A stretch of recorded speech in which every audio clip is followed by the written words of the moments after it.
Polity revision பண்ணுறதுக்கு நான் என்னென்னலாம் எடுத்து வச்சுருக்கிறேன் அப்படின்ட்டு பார்த்துடலாம். வர்ற சண்டே நமக்கு குரூப் 2 ப்ரிலிம்ஸ் எக்ஸாம் இருக்குது.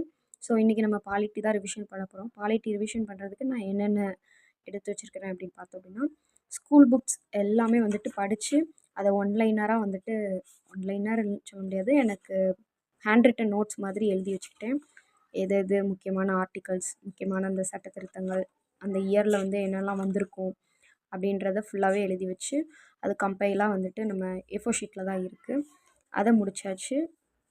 அடுத்து என்ன அப்படின்னா, நான் வந்து பாலிட்டிக்கு படித்த புக் வந்து பிரகதீஷ் பப்ளிகேஷன் புக்கு தான். ஓவரால் எல்லாமே வந்துட்டு கொஞ்சம் படித்து வச்சுருக்கேன். ஸோ இந்த பிரகதீஷ் புக்கிலேருந்து நான் எடுத்த நோட்ஸை வந்து இந்த நோட்டில் வந்து எழுதி வச்சுருக்கேன். அதில் உள்ள எல்லா நோட்ஸுமே வந்துட்டு எழுதி வச்சுருப்பேன்.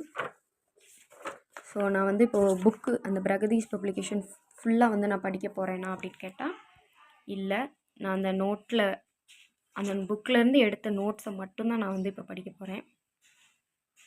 கான்ஸ்டியூஷன் பார்த்தோம் அப்படின்னா நான் வந்து ஒரே ஷீட்லேயே வந்துட்டு ஃபுல்லாக நான் முடிச்சிட்டேன். CAG, CVC, Lokpal, Lok Ayukta, Lok Adalat, CAG, அப்புறம் தகவல் உரிமை சட்டம், அந்த மத்திய தகவல் ஆணையம், மாநில தகவல் ஆணையம், தேசிய மனித உரிமைகள் ஆணையம், மாநில மனித உரிமைகள் ஆணையம் அப்படின்னு சொல்லிட்டு கான்ஸ்டியூஷன் ஃபுல்லாகவே வந்துட்டு நான் ஒரே பேஜ்லேயே வந்துட்டு முடிச்சிட்டேன்.